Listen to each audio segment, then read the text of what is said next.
Hello, I'm Julie Price, and welcome to Juniper's Economic and Market Review as of June 30th, 2026. Thank you so much for tuning in. Before we get into the charts, I want to frame the big question for this quarter. Is the economy stronger than it looks, or are a few powerful forces masking some weakness underneath? There are some encouraging pieces of the story. Oil prices have come down after the spike tied to the Iran conflict. Inflation may have already hit its high point, and the Federal Reserve may be able to stay on hold instead of raising rates again. But job growth is slowing and labor supply is getting tighter. The key issue is the number of available workers. With legal immigration lower and the population aging, businesses have fewer workers available, which can limit how fast the economy grows. In this video, we will spend time on what is called the K-shaped economy. That simply means different parts of the economy are experiencing the same conditions but very differently. Some households and businesses are moving ahead, while others are still struggling to keep up. We will also take a deeper dive into artificial intelligence. With AI, the question is whether all the spending on chips, data centers, power, and infrastructure will eventually translate into lasting profits. We'll look at whether U.S. stocks have become too concentrated, why international markets have been doing better, and why bonds still have a role even after a strong stock market run.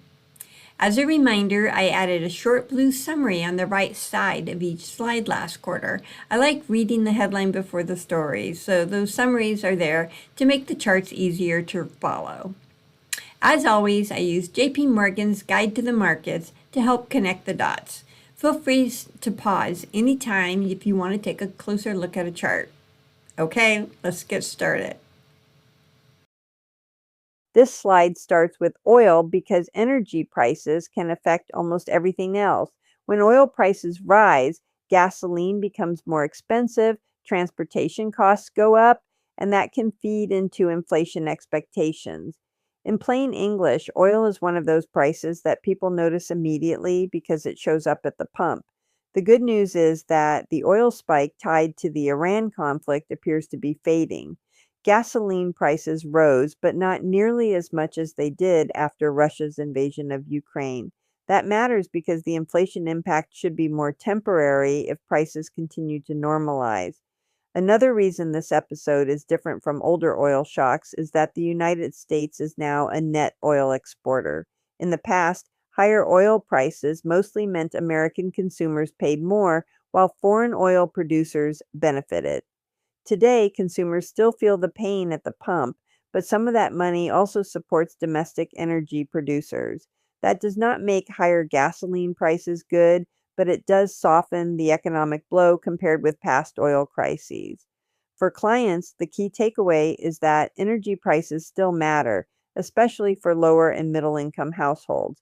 If oil and gasoline prices keep easing, that could provide some relief to consumers and help inflation move lower later this year. This slide helps explain why the economy may grow more slowly even if there is no recession. Long-term economic growth comes from two basic sources: more workers and more output per worker. Output per worker is what we usually call productivity. The worker side of the equation is becoming more difficult. Immigration has slowed sharply, and the U.S. population is aging. That means the working age population is not growing the way it used to. If there are fewer new workers available, the economy has less room to grow simply by adding jobs. That is why productivity is so important. Productivity means companies are able to produce more with the same number of workers. Investment in equipment, software, research, and artificial intelligence can help with that. For example, if a company uses new technology to process orders faster, analyze data more efficiently, or automate repetitive tasks, each worker can accomplish more. This is where AI becomes more than just a stock market story. If AI investment helps companies become more productive, it can partly offset the drag from slower labor force growth. That does not mean AI solves every problem, but it does help explain why business investment is such an important part of the economic outlook right now. This GDP slide shows that growth is still positive, but the composition of that growth matters. GDP is simply the broadest measure of economic activity. It includes consumer spending, business investment, government spending, housing, trade, and inventories. The economy is not being carried only by consumers. Business investment has been an important support, especially spending on equipment, technology, and research and development. That is the gray area on the chart, and it is one of the reasons the economy has held up better than many expected. At the same time, there are drags. Trade and inventory swings can make the quarter to quarter numbers look noisy. A surge in imports tied to AI and data center build-out can subtract from GDP, even if that spending reflects strong business activity underneath. Residential investment has also been a modest drag. The practical takeaway is that this is still a slow growth economy. Strong AI related investment can help, and upper income spending can help, but that does not mean the whole economy is booming. I would describe it as positive growth with friction. Enough strength to avoid recession for now, but not enough to call it a broad based boom. This K-shaped economy slide is one of the most relatable charts in the deck. A K-shaped economy means different groups are experiencing the same economy very differently. The top half of the K is doing well, while the bottom half is under pressure. On one side, corporate profits have been very strong. Wealth has also risen significantly, especially for households that own a lot of financial assets. That helps explain why upper income spending can remain solid even when many people feel squeezed. On the other side, wages have not kept up as comfortably for many workers, and basic expenses still take a large bite out of household budgets. Spending on necessities can feel very different from stock market performance. This is why economic headlines can sound positive while individual households still feel cautious. This also matters for markets. If growth is being driven mainly by capital spending and upper income households, it may be less broad based than it appears. That does not mean the economy is weak, but it does mean we should be careful about assuming that strong profits or stock prices tell the whole story. This labor market slide is important because the job market can look confusing. Hiring has slowed, but the unemployment rate remains low. That sounds contradictory, but it makes more sense when we remember that unemployment depends on both job demand and worker supply. If companies are not hiring many new workers, that is usually a sign of weakness. But if there are also fewer workers available, unemployment may not rise very much. That is the situation we appear to be in now. The labor market is tight, but not especially strong. JP Morgan's view is that job growth may settle into a much slower pace, closer to 50,000 to 70,000 new payroll jobs per month. That is not a recessionary number by itself, but it is much slower than what we saw coming out of the pandemic. The other piece is wage growth. Even with a tight labor market, companies are cautious about giving large raises, and workers may be nervous about asking. That reduces the risk of a wage price spiral, where higher wages push prices higher, which then pushes wages higher again. For inflation, that is helpful. For households, it also means many people still feel squeezed.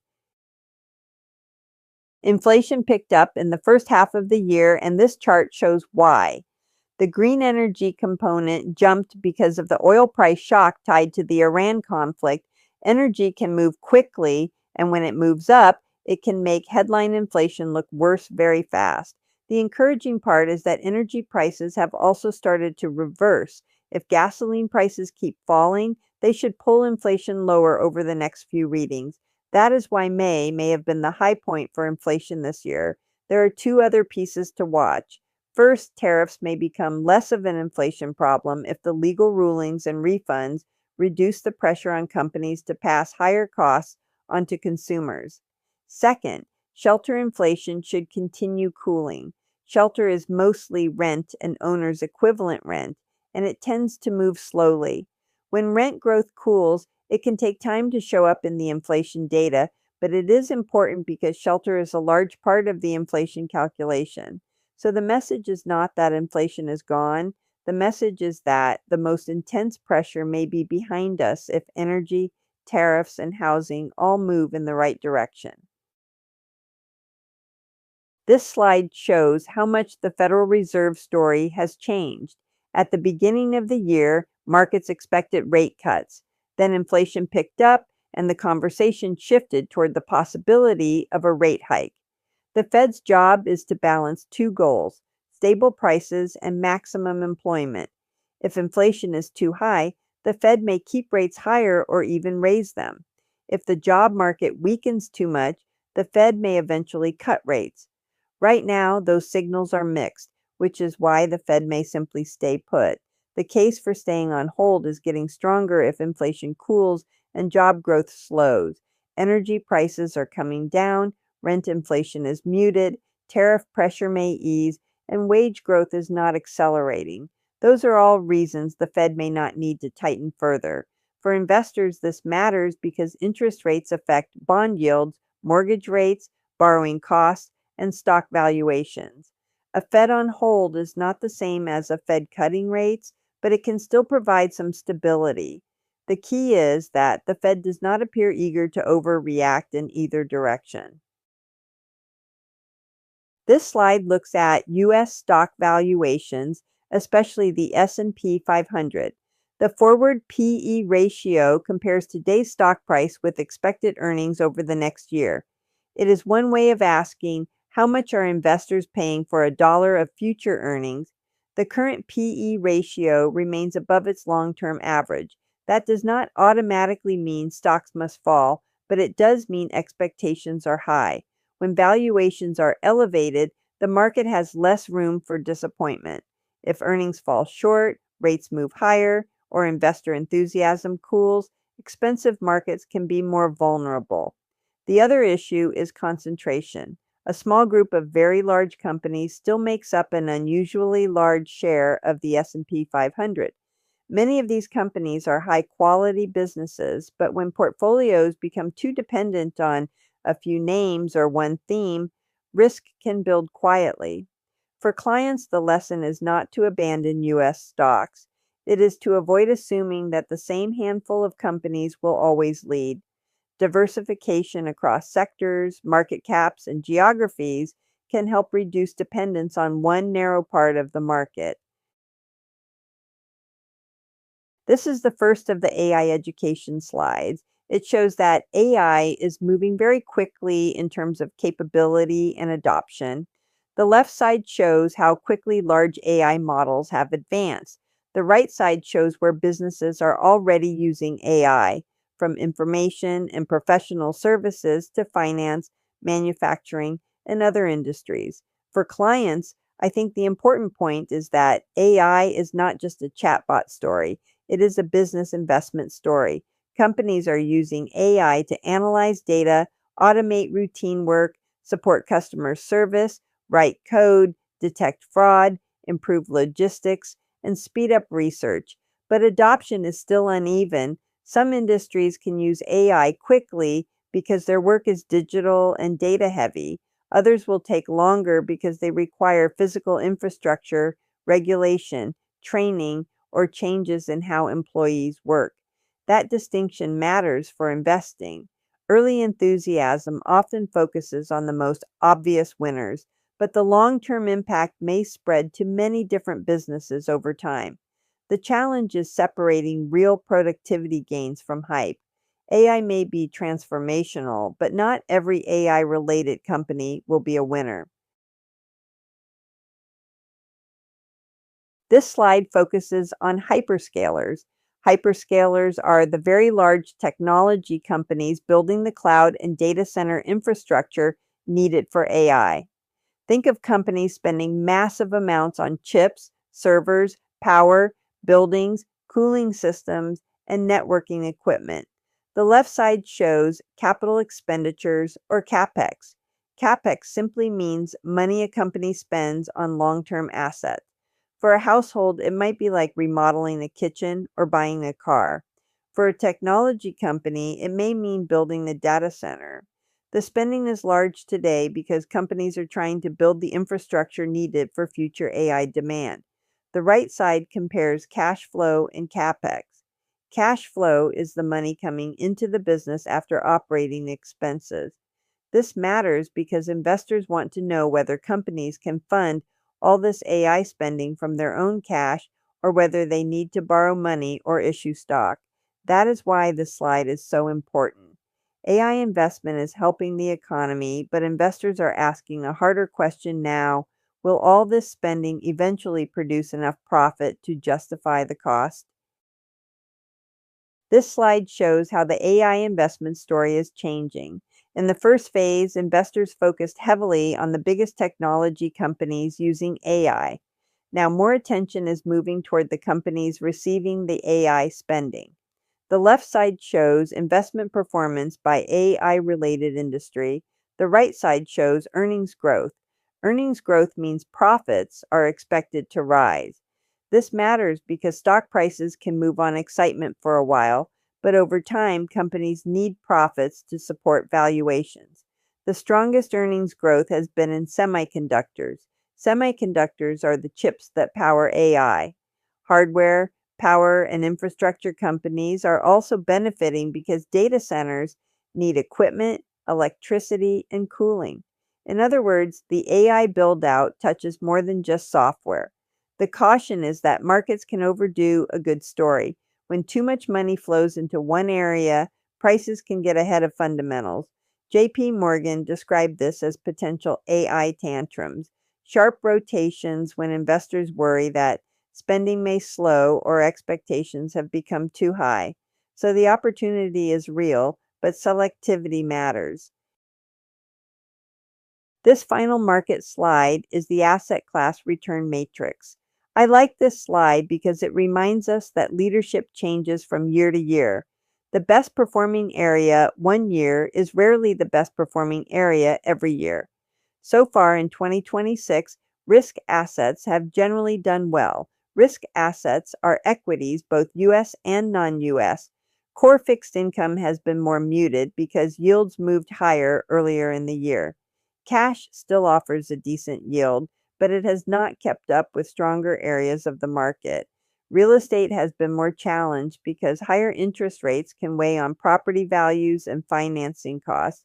But real estate is not one single market. Office, apartments, warehouses, data centers, and retail can all behave differently. The lesson is diversification. Sorry, it's down here. Diversification does not mean everything works at the same time. It means the portfolio is not built around a single outcome, a single region, or a single theme. That is especially important after strong gains in US large cap technology and AI related investments because portfolios can drift without anyone making an active decision to take more risk. As we wrap up this quarter's review, the main message is balance. The economy is still growing, inflation may be cooling, and AI investment is powerful, but valuations, concentration, household pressure, and policy uncertainty still matter. Please reach out if you would like to review this and more.